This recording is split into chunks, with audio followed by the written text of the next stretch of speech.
Una feliz tarde tengan todos y bienvenidos a su hora de la salud. Soy el doctor Misael. Hoy, hablando del corazón, les quiero presentar este pequeño video.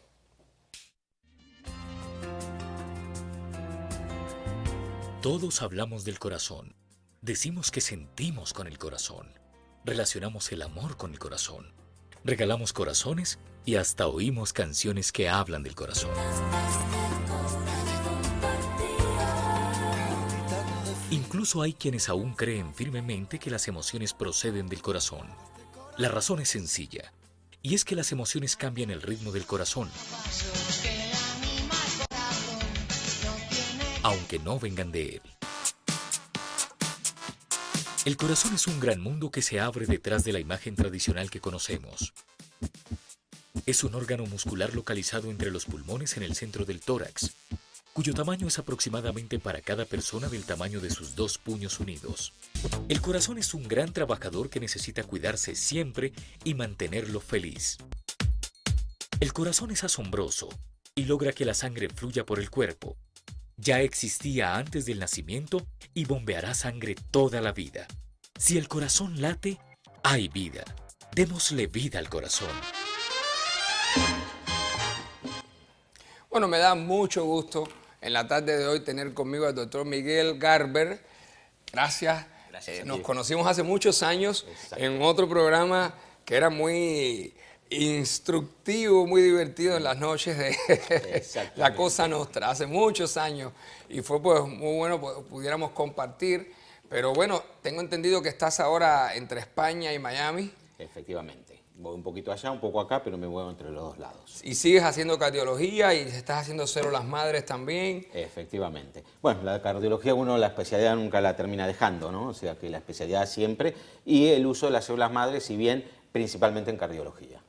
Células madres en cardiología. Ahorita vamos a hablar de eso porque la gente cada vez que menciona el tema de células madres, todo el mundo quiere saber. Exacto. Y definitivamente sabemos que es el futuro de la medicina en los días de hoy. Exacto. Ahora, ya que empezó me encantó el video que me buscó la productora sobre el corazón, porque todo el mundo habla del corazón como el centro, pero en realidad vamos a hablar del corazón hoy no de los sentimientos, de la parte amorosa, sino del corazón como órgano. Exacto. Y a ti como cardiólogo quiero que le digas a nuestra audiencia cómo uno empieza a sentir que el corazón está fallando.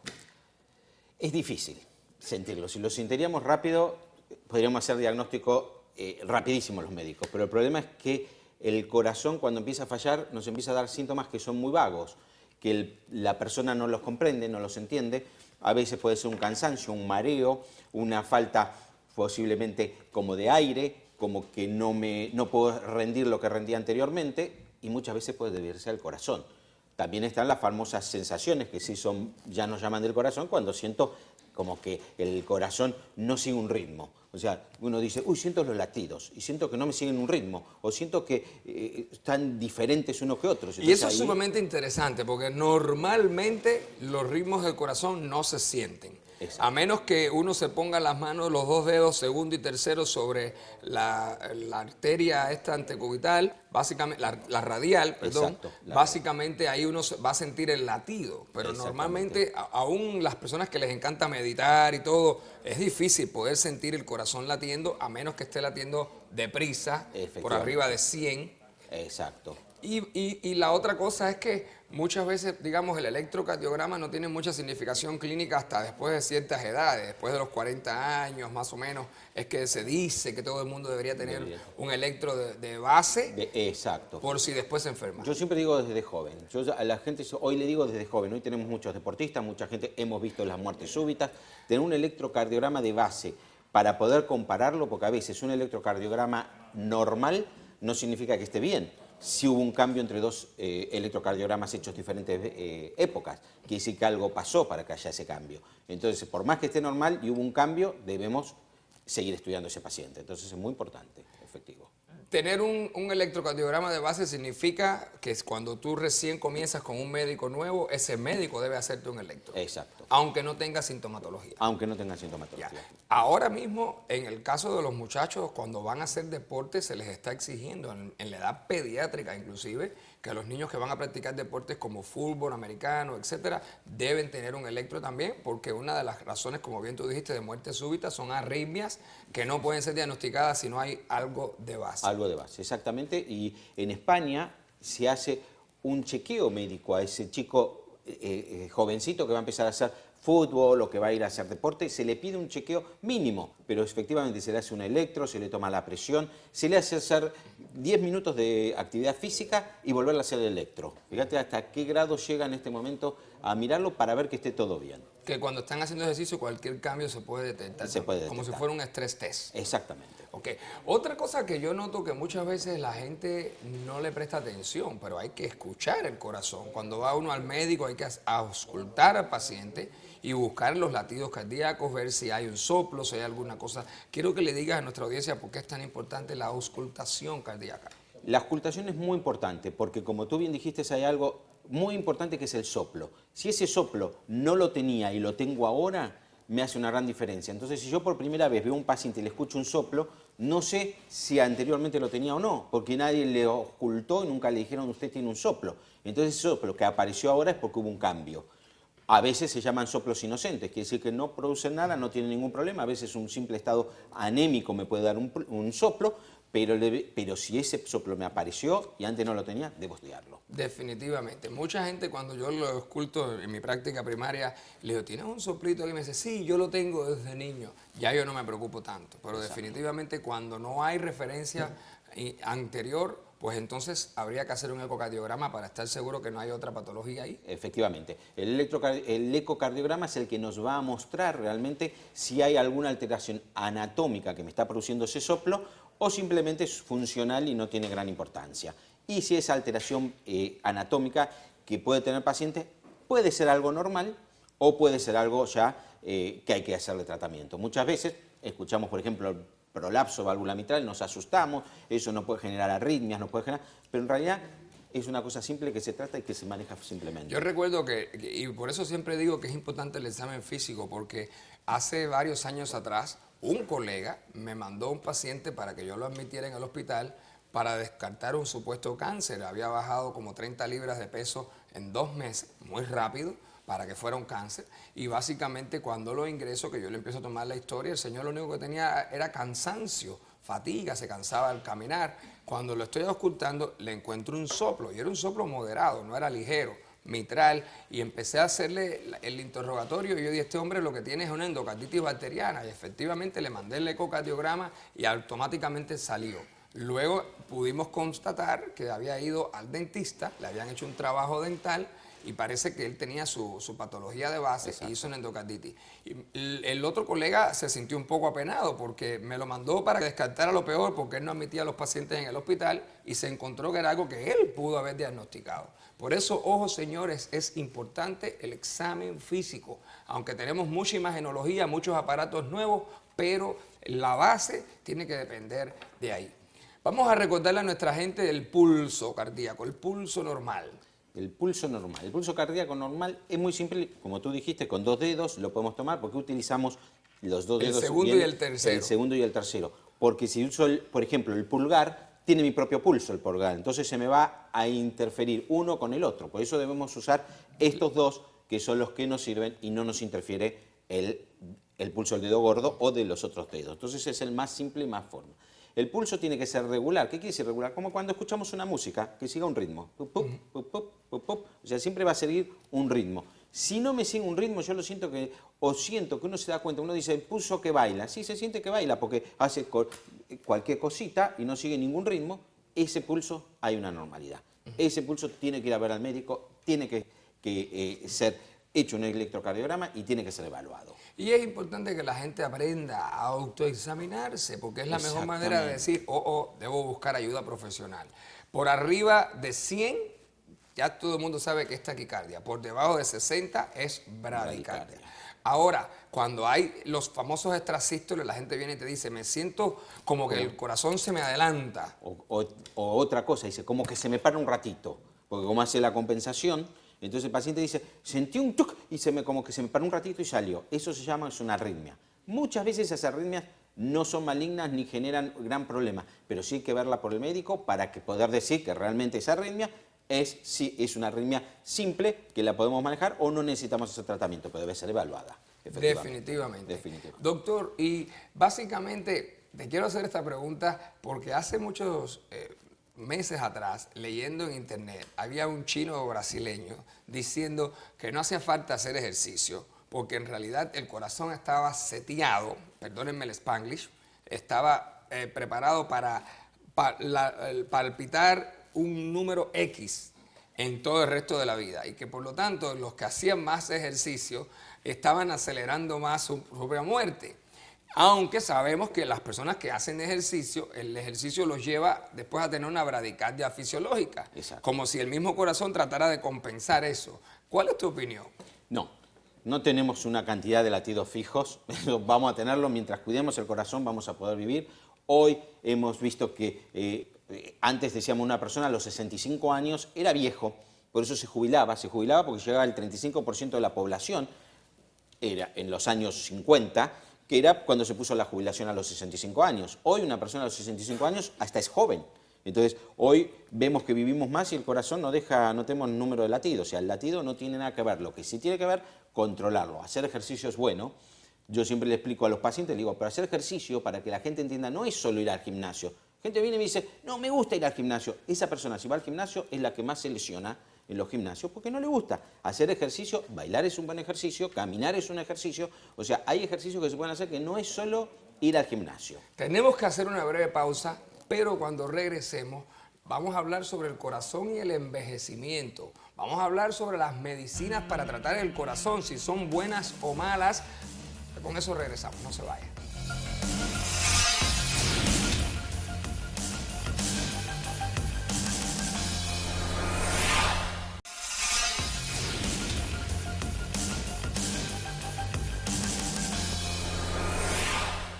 Bueno, estamos de regreso hoy hablando en sentido general del corazón, acompañados del doctor Miguel Garber, quien es cardiólogo y que pues en los últimos años se ha ido un poco hacia España para poder hacer tratamientos de células madres que aquí de otra manera a veces son controversiales y hay toda esta gama de cosas que esperamos que en unos años desaparezcan todos esos mitos, porque yo pienso que el beneficio principal está en la salud del paciente. Exactamente. Ahora, todo el mundo piensa, es decir, ¿el corazón se envejece de la misma manera que envejece el cuerpo humano?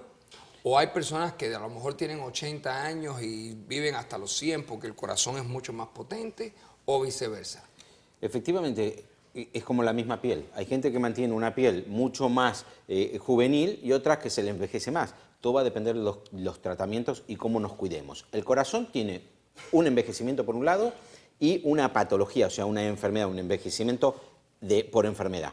Si yo voy a tener lo que llamamos el síndrome metabólico, un poquito para que se entienda, es el conjunto entre la hipertensión, la barriga, el tener alteración del colesterol y los triglicéridos, a tener alteración de la glucosa y la insulina, esto nos hace ese famoso síndrome metabólico. Esos que tengan alto síndrome metabólico, el corazón les va a envejecer mayor, pero la piel también.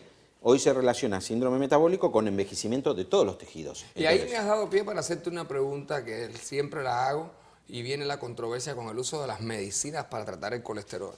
Porque sabemos que han sido aprobadas por la FDA, específicamente las estatinas, justamente como coadyuvante a la dieta y el ejercicio.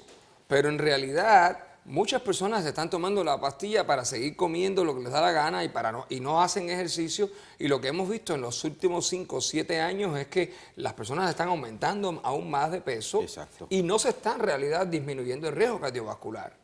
Yo lo que lo veo es, no solo por el lado de las estatinas. Las estatinas es un medicamento que realmente nos ha ayudado muchísimo a manejar el colesterol y el envejecimiento y los daños del corazón. No solo por bajar el colesterol, sino que aparte tiene un efecto de antiinflamatorio de la pared arterial, con lo cual nos previene incluso la aterosclerosis. Pero el problema está que seguimos, como tú dices, seguimos comiendo las grasas. En vez de decirle al doctor, bájenos el número de grasa, denos una dieta para bajar las grasas, seguimos comiendo alta cantidad de grasa y de azúcar. El azúcar es el que nos ayuda a convertir la grasa que comemos en colesterol y en las placas. Estas dos cosas son las que nos van envejeciendo. Entonces tenemos que decirle a la gente, aunque te estés tomando la pastilla para el colesterol, si no trabajas en la inflamación, en la antiinflamación, de cualquier manera estás a riesgo. Y de hecho se sabe que la mitad de los pacientes que se están infartando hoy por hoy llegan al hospital y tienen el colesterol normal con el infarto. Exacto. Y es por la inflamación. Y es por la inflamación. Y es muy importante tener algo en cuenta. Y se lo digo siempre a los pacientes míos. Yo cuando los atiendo y me dice, doctor, ¿esto cómo va a andar? ¿Cómo voy a estar? ¿Me voy a mejorar? Digo, esto es 50 y 50. 50% es mío, que yo te trate, te dé lo que tengo que darte, pero 50% es del paciente, que siga las indicaciones, que se cuide en su dieta, que baje de peso, que haga ejercicio. Si no, no nos sirve. Definitivamente. Tenemos una tablita sobre los principales cambios que se producen en el corazón durante el envejecimiento. No sé si me la pueden poner ahí. Fíjate que sabemos que se aumenta el grosor de las paredes del ventrículo, principalmente el izquierdo, que es el que ya lleva la sangre a través de la arteria aorta hacia abajo a todo el resto del cuerpo. Se dice que los miocitos, que son las células cardíacas, disminuyen en número y el tamaño aumenta. Es decir, ellos crecen en tamaño, se hipertrofian, pero la muerte no es siempre reemplazada por nuevas células. Aparecen calcificaciones en las válvulas, la mitral y la aórtica, que son las más importantes, y por supuesto que eso lo que hace es que el corazón empieza a tener un poquito de reflujo y de insuficiencia cardíaca. La válvula mitral y en menor grado la tricuspidia tienden a degenerar y a sustituir lo que es la anatomía, la histología, exacto, por un tejido más bien como mixomatoso. Es una palabra que no se las puedo llevar a un lenguaje más popular. Se habla también de que aparecen palabras con áreas de fibrosis, obviamente donde quiera que se muere un tejido o hay un microinfarto, lo que lo va a reemplazar es tejido fibroso, que es un tejido duro que le quita un poco de motilidad a las paredes del corazón y que aumenta, dice ahí, el colágeno intersticial. En realidad, vamos a explicar a la gente que el colágeno, hay muchos tipos de colágeno. Exactamente, exactamente, porque después se asustan de qué estamos hablando.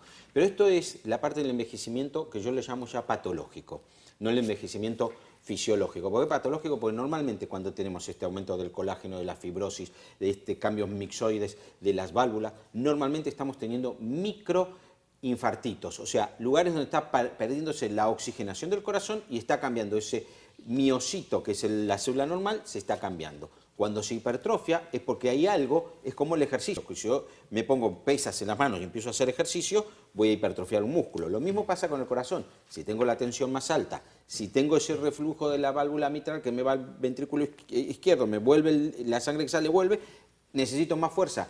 Para hacerlo, estoy haciendo un ejercicio y lo estoy hipertrofiándolo. Entonces son partes que ya pasan a la patológica. Dentro de las fisiológicas, que son las primeras, las del engrosamiento, el engrosamiento vascular, de las paredes vasculares, todo eso lo podemos hoy prevenir con una dieta y con ejercicio. Eso se previene tranquilamente y por eso tenemos gente que llega con corazones que uno los ve impecables. Ahora, el ejercicio modelo para el corazón. ¿Cuál es el ejercicio? ¿El aeróbico?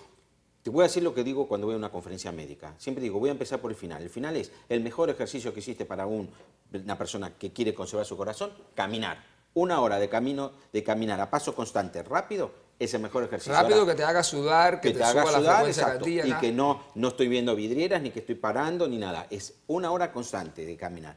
Ese es el mejor ejercicio que existe. Después tenemos todos los ejercicios que son aeróbicos, que son buenos. Yo nunca digo que sean malos, porque a veces usted me dice, doctor, ¿usted piensa que el ejercicio entonces es malo? No, no, no. Pero estoy diciendo, esto es bueno, no significa el otro no. Lo otro es mejor. Si me gusta jugar al tenis, o me gusta ir a jugar al golf y camino, cosa que acá uno va siempre con el carrito. Pero si yo hago otro tipo de ejercicio, son muy buenos. Ir al gimnasio, todos esos son buenos. Pero básicamente, lo que es bueno, básico, mínimo, por lo menos caminar entre 45 minutos y 1 hora diaria, a un paso constante, ese es un buen ejercicio para oxigenar el corazón. Y yo creo también que es importante diferenciar que no todo el mundo puede hacer el mismo tipo de ejercicio. A mí particularmente, por ejemplo, las caminadoras me aterran, me fatigo, me pongo en la máquina y me sube la frecuencia cardíaca a 180 y entonces tengo que hacer tracks cortos. Me pasaba cuando nadaba desde muchachito. Para mí las competencias grandes o buenas eran las de cortas distancias, 100 metros. Es decir, cuando hay personas que tienen mejor fisiología para una carrera de 400, exacto, 800, un maratón, pero definitivamente uno tiene que evaluar qué es lo que le asienta a cada persona. Por eso, básicamente, lo que yo le digo al paciente, y es muy simple, comprarse esos relojitos que marcan la frecuencia cardíaca. La frecuencia cardíaca que no debemos superarla es 220 menos la edad. Si tengo 40 años, 220 menos 40, 180, mi frecuencia máxima que tengo que llegar, 180. Si paso de 180, tengo que parar el ejercicio. Y expliquémosle a la gente qué pasa cuando ese pulso está arriba de 180. Entonces el corazón está entrando en lo que se llama anaerobiosis, o sea, se está alimentando sin la cantidad de oxígeno que necesita. Pero no solo el corazón, sino que el músculo completo. Entonces estamos haciendo un ejercicio que nos va a hacer más daño que en realidad solución. O sea, nos va a traer un daño. ¿Sabes que ahora se ha puesto muy de moda todos estos ejercicios de fast track, que es de 45 minutos intensos sin parar y saltan de una actividad para otra? Y realmente yo he estado tratando de buscar sobre la fisiología del ejercicio. La mayoría de la gente que lo practica te dicen que se sienten bien, que después tienen mucha energía durante el resto del día. Yo he querido pensar que fisiológicamente el hecho de que llevas al organismo a un ejercicio anaeróbico y lo estás convirtiendo en acidosis, el organismo tiene que recompensar eso y tratarlo de llevar entonces a la alcalosis, pero en realidad es sano. Yo no lo considero que sea sano desde el punto de vista médico, por eso, fíjate, siempre le doy la misma explicación. ¿Por qué nosotros, en algo que fue muy famoso en este año, porque tuvimos el Mundial de Fútbol, por qué los jugadores de fútbol llega un momento en que se tienen que despedir del fútbol, tienen que dejar de jugar? Tienen que dejar de jugar a nivel profesional porque esos jugadores que están a nivel profesional están entrando justamente, constantemente en anaerobiosis. Entonces, si siguen, se van a hacer daño y no van a aguantar. Entonces, no es bueno. Entonces, si una persona joven que está entrenando porque en su vida, ya sea tanto profesional como a lo mejor le gusta el ejercicio, durante el tiempo que es joven es bueno, pero después no. Claro. No volverlo a hacer. Porque para nosotros, a medida que nos vamos, después de los 40 años, nuestro cuerpo o lo cuidamos nosotros o nos va a fallar. Y de hecho sabemos que la mayoría de los deportistas de alto rendimiento de alguna u otra manera se lesionan. Los beisbolistas se lesionan los brazos, los hombros, las rodillas. Es decir, dependiendo de cada ejercicio hay una patología común. Y generalmente a largo plazo, ahora yo estoy viendo pacientes a los 60, 70 años con artritis por un accidente que se lesionaron la espalda. Exacto. Entonces hay que pensar que todo lo que te está pasando en tu juventud también te va a afectar cuando llega la vejez, sobre todo porque estás cambiando tejidos. Exacto, la artritis básicamente es una enfermedad que se va desarrollando a partir de numerosos accidentes y eventos, de a poquito, y va. Entonces llega cuando uno ya es mayor, empieza a tener los dolores y las molestias en eso que ha tenido tantos microtraumatismos. Ok. Señores, cuando regresemos, porque tengo que ir a una segunda pausa, vamos a hablar justamente del células madres y el corazón. Y vamos a hablar también de un invento que vas a sacar próximamente para medir la electrofisiología. Así que usted no se vaya de ahí. Gracias por estar aquí con nosotros.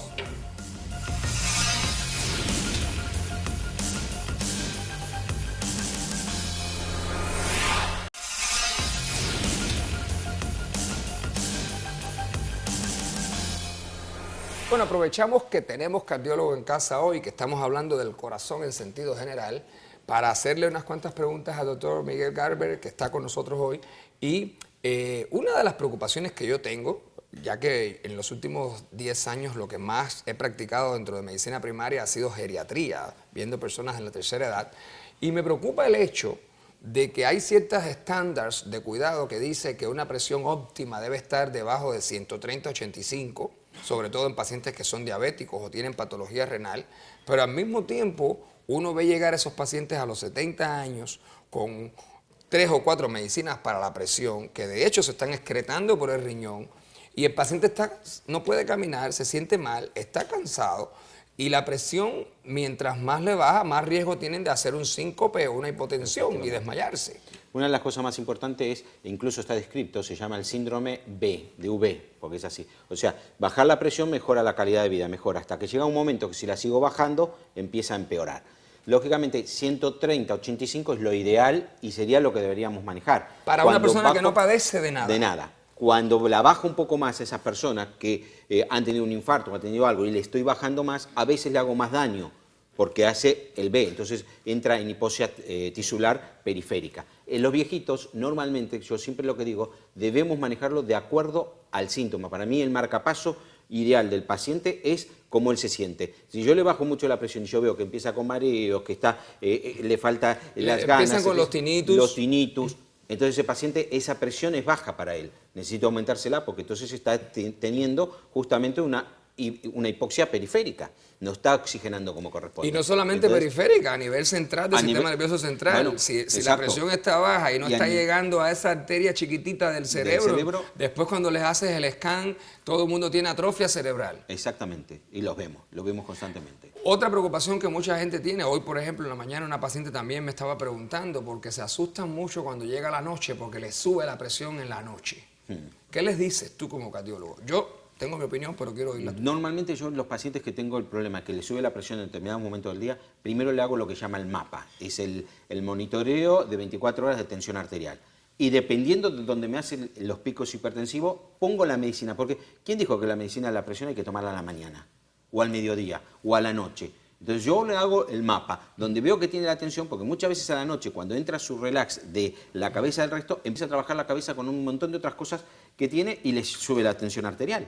Entonces tengo que cambiar la medicación, no decirle tómela a la mañana, tómemela a la tarde, claro, o tómemela antes de irse a dormir. Ahora, la razón por la que la mayoría de las personas se le pone por la mañana es porque el primer indicador es el diurético. Exacto. Y usted no quiere que el paciente se levante todas las noches 3 o 4 veces nada más que a orinar. El diurético a la mañana, pero el resto de la medicación la regulo, depende cómo vaya. Lógicamente el diurético, porque si no va a ir al baño seguido después a la noche.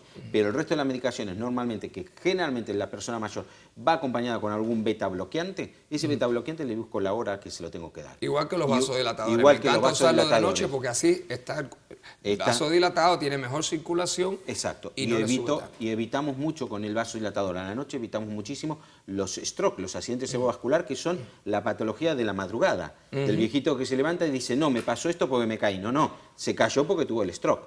Entonces es importantísimo manejarle la tensión durante la hora del sueño. Cuando tienen esas diferenciales tan altos, 180 con 80, yo particularmente a esos pacientes trato de no moverles mucho la presión porque salió un estudio serio recientemente diciendo que cuando la mínima está muy baja, eso también produce daño cerebral. Exactamente. Una de las cosas que yo le hago a esos pacientes, lo primero que hago es primero estudiarles si no tiene problema aórtico. A veces, a pesar de que no tenga un soplo, le hacemos el ecocardiograma y vemos realmente que hay alguna insuficiencia aórtica, que es lo que me puede estar produciendo. La aorta que está insuficiente. Exacto, está insuficiente, la sangre me vuelve para atrás. Entonces eso es lo que hace que me baje mucho la mínima, porque me vuelve para atrás. Entonces es muy importante verlo, a ver si en realidad no está requiriendo hoy una trasplante de válvula, sin tener otro tipo de sintomatología, porque sabemos que el trasplante de válvula aórtica se hace cuando ya hay sintomatología severa.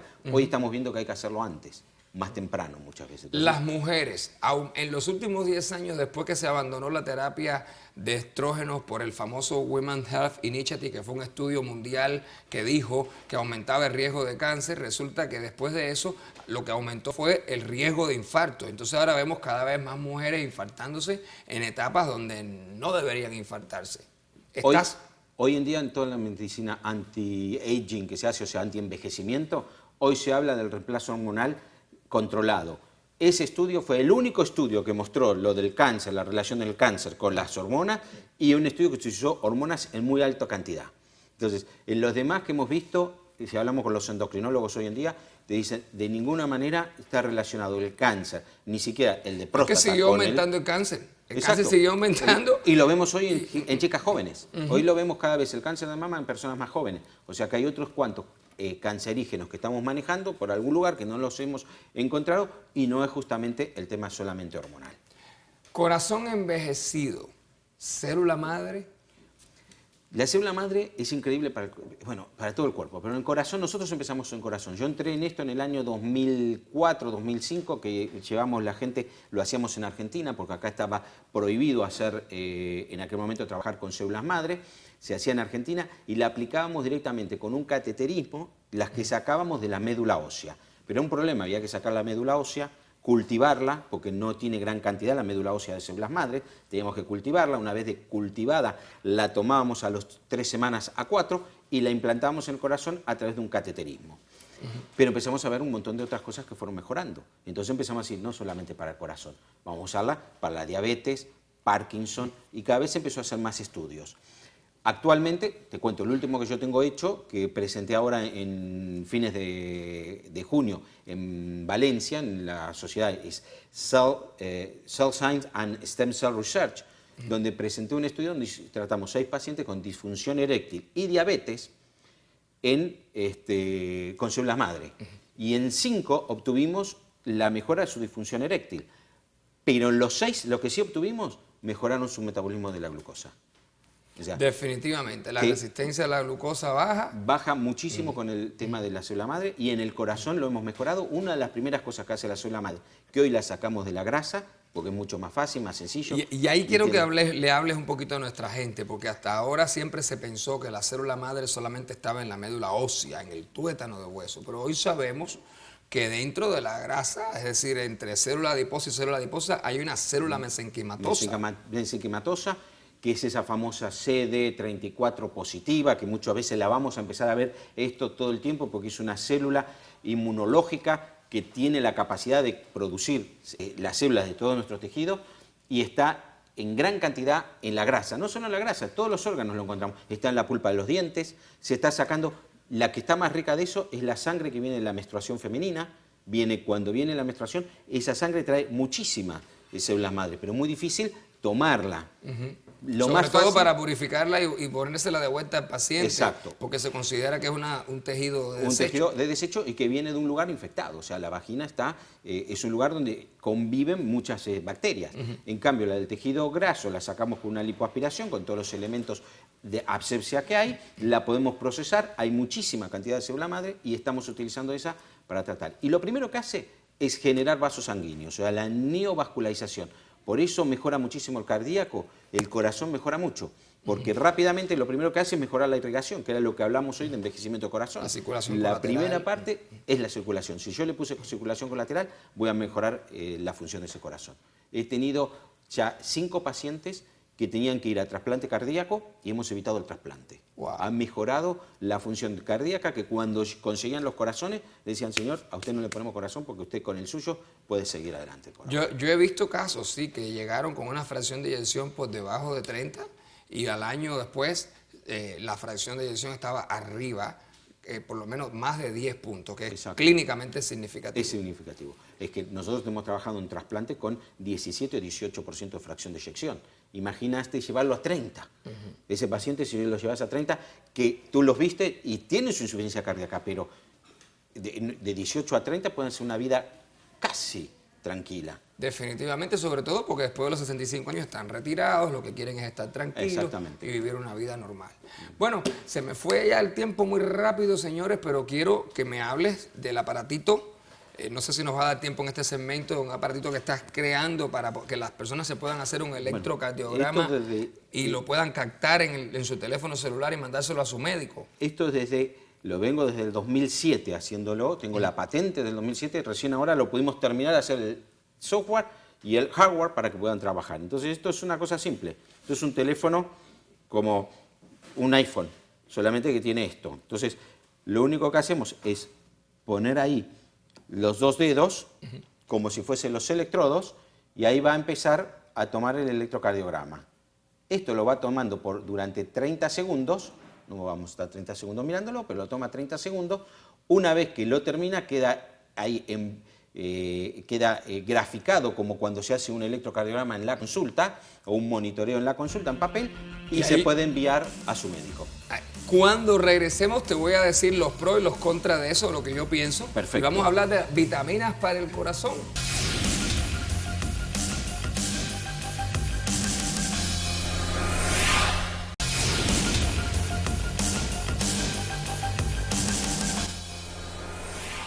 Bueno, hemos estado hablando con el doctor Miguel Garber, cardiólogo, justamente sobre el corazón en sentido general, y hablamos de las células madres. Quiero que usted sepa que aunque todavía pues hay ciertos determinados procesos legales que hay que cumplir, pero ya sabemos que a nivel incluso de los hospitales Cedars Sinai aquí en los Estados Unidos, Johns Hopkins en Baltimore, han publicado en la revista británica The Lancet que las consecuencias de un infarto agudo pueden ser revertidas mediante una infusión de célula madre. Es decir, le hacen el cateterismo, ahí mismo en la zona que está infectada le ponen la célula madre y 6 meses después básicamente está totalmente regenerado el tejido, no queda fibrosis, no queda cicatriz cuando se hace así.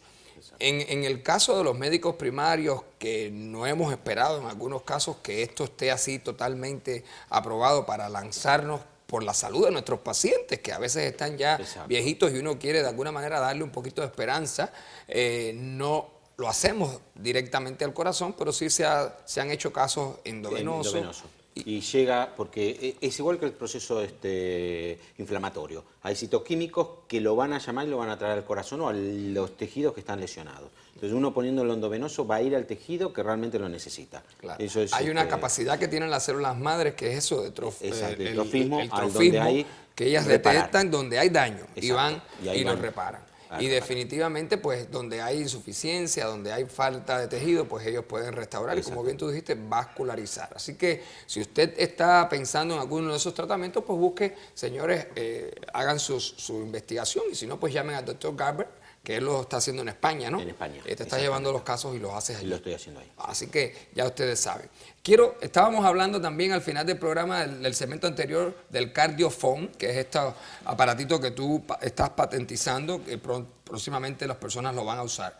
Yo recuerdo que vi esto hace poco, justamente otro médico en otro canal, hablando de cómo la tecnología nos ha evolucionado, y eso nos ayuda, porque no hay que esperar a que el paciente llegue a la oficina para hacerle un electro. Pero el cuidado que tenemos que tener, y que yo le dije a mis pacientes cuando escuché ese artículo, es que cuando usted tiene un dolor en el pecho, que sea un dolor opresivo, que usted sienta que es del corazón, usted no puede esperar a ponerse a jugar con un teléfono, con el aparatico, hacerse un electro, porque hay electrocardiogramas que no dan desviación del ST, que son las ondas que uno le hace sospechar un infarto, y en una situación así usted tiene que llamar al 911, porque eso le puede salvar la vida. Ellos llegan con otra dinámica, con otro approach, y pueden detectar rápidamente si la persona se está infartando y llevarlo a un centro agudo de intervención coronaria, y eso salva vidas. Así que, sobre todo... Ahí voy a decir algo. A ver. Totalmente de acuerdo con lo que dices. Cuando tengo un dolor de pecho opresivo, debo llamar al 911. Eso es opresivo. Ni siquiera el cardiólogo, porque el cardiólogo no va a tener tiempo probablemente de ver el electro y contestarle para atrás a ver qué hace. Ni siquiera el 911. Y déjame corregirte ahí. Si estoy teniendo un infarto severo, seguramente va a llegar el 911, me va a llevar a un centro de hospitalización, y recordemos, síndrome coronario agudo, que es ese dolor fuerte, hospitalización y cardiodesfibrilador al lado de cama, salvan vidas. Después, hacerle, ya sea los trombolíticos o hacerle una angioplastía de rescate, van a salvarme miocardio. Pero eso sí. Pero el problema está ese dolor que tenemos, que de repente se me va en el interín que llegó el 911. Y cuando llega el 911 hace el electrocardiograma y dice, hombre, usted está bien, no tiene nada, porque ya lo perdí. Nosotros tenemos 2 minutos para obtener, durante la isquemia, tener el trastorno o ver algo en el electrocardiograma. Si la isquemia se me fue y yo le hago el electrocardiograma... ¿En el momento que tenía el dolor esperando el 911? Voy a ver un cambio. Entonces, si yo pudiera... Llamé al 911, pero mientras tanto tengo esto encima y me lo pude hacer, nosotros estamos pudiendo objetivizar. Cuando llegue el 911 y vea eso, lo va a llevar al hospital y vamos a ver que ahí hubo algo, y entonces vamos a ser mucho más rígidos en ese paciente. ¿Me entiendes? Esta es la diferencia.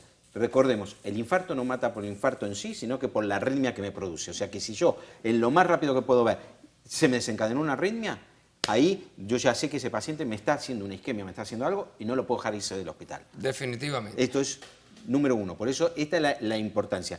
Y después la importancia de cuando no tengo esos dolores. Cuando a mí me hablan de la muerte súbita, y yo he escrito un artículo donde dije, la muerte súbita no existe como tal. Siempre hay algo que me está avisando que estoy mal. Lo que pasa es que es tan vago el síntoma que no le llevo el apunte y la persona muere. Y se muere. Y no se puede comprobar de que murió. Y no se puede comprobar. Y esto lo hemos visto con los jugadores de fútbol. Cuando Puerta, el famoso que hizo su infarto en la cancha de fútbol, el primero se desmaya y dice, estos desmayos de nuevo. ¿Qué significa de nuevo? Quiere decir que ya tenía esto. O el otro Jarque, que se murió en la habitación del hotel hablando con su mujer por teléfono, no sé si se acuerdan, y esta persona... ¿Por qué no estaba con el resto del equipo de fútbol que se habían ido a una excursión? Porque dijo, no me siento bien, prefiero quedarme en cama para estar bien a la noche. Quiere decir que siempre hay un infarto. Pero si en ese momento él hubiera hecho, aunque no sea por jugar, uno de estos, hubiera encontrado que había una alteración en su electro. Porque mueren por la arritmia. Entonces corregimos, es bueno tener esto, pero No dejes de llamar al 911. 911 es sagrado para poder sobrevivir a Lo que pasa es que en ese comentario que escuché, lo que me indignó fue eso, que el médico dijo, si usted siente algo raro en el corazón, se hace el aparatico, se lo manda al médico era un programa como un software, se lo manda y el médico le va a poder desde donde esté, desde su casa. Imagínese un domingo en la tarde que él esté en la piscina, va a estar mirando lo del paciente. No. En la práctica No, eso no es no así. existe. Y uno tiene también derecho a descansar. O está en un cine o está atendiendo pacientes, no va a mirar su teléfono hasta que termine de ver los pacientes.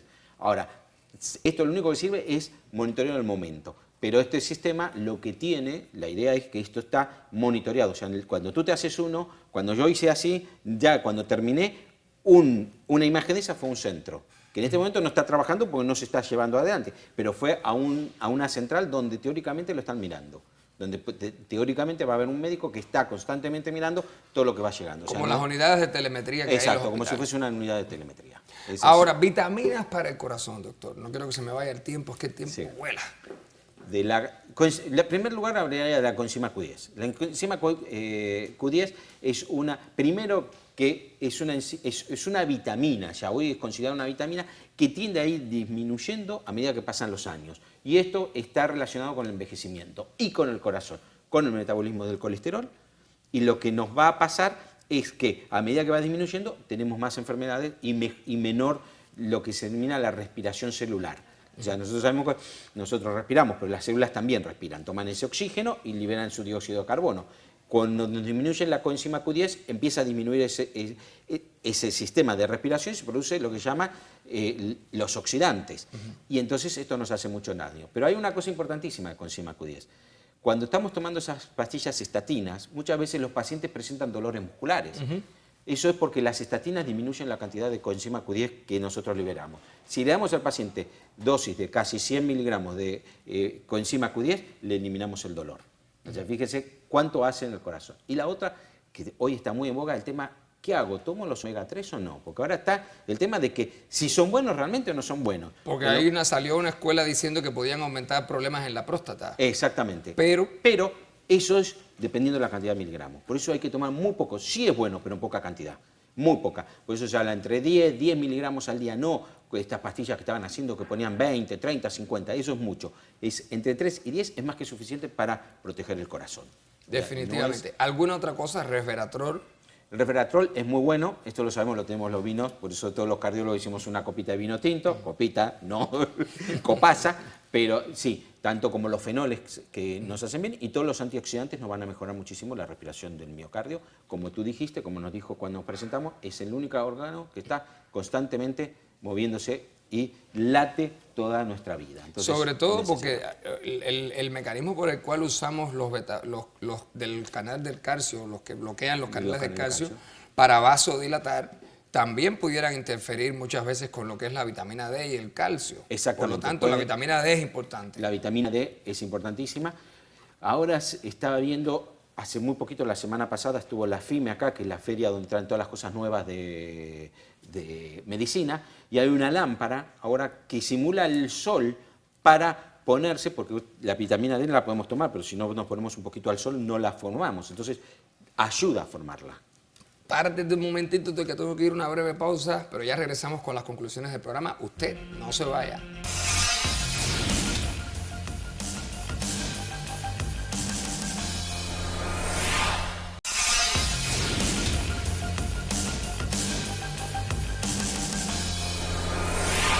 Bueno, ha sido un día muy rápido, se nos ha ido todo el tema. Hemos estado hablando del corazón en sentido general aquí hoy con el doctor Miguel Garber.